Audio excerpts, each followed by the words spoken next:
I recommend PriceLabs as the best dynamic pricing tool in the market if you favor customization and getting the highest occupancy with the highest nightly rate. However, sometimes you have a bunch of listings and you're changing the titles as you should be, and now the titles mismatch what is in PriceLabs. Or maybe you get a new co-host listing or you get a new listing yourself and PriceLabs is not updated. So it's really easy to update, and that's what I'm gonna show you here. I got my screen recorded.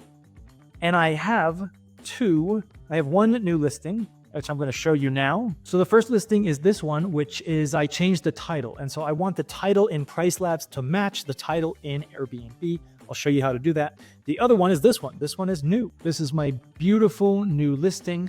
And I'm going to show you how it looks in PriceLabs now. It's all the way here at the bottom. It's the NA, okay? And then the other one, it was 8 minutes to yours, Jettis. Now it says, what is it, 2 monitors or something like that, 100 amps flat screen. So I want to change those titles just so it's easier to keep memorized. So all you do is add or reconnect listings.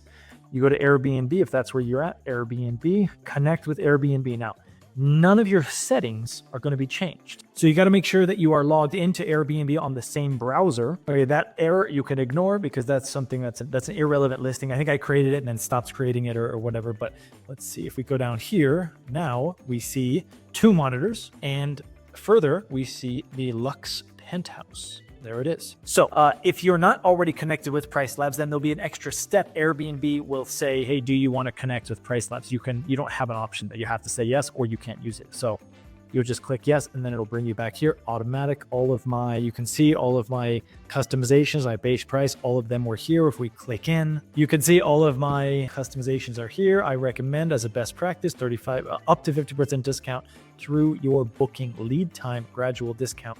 If you want more customizations, I have a customizations video that you can go to, timestamp with every single customization. I tell you when to use it and how to use it and why you would want to use it. So this has been a PriceLabs tutorial brought to you by me. I am the owner of the free blog at optimizemyairbnb.com. I also used to work at Airbnb. I've cut a couple books that I should have behind my shoulder here, right? But they're called Optimize Your Airbnb and Profitable Properties, and they can be found on my website and Amazon. Till next time, happy hosting.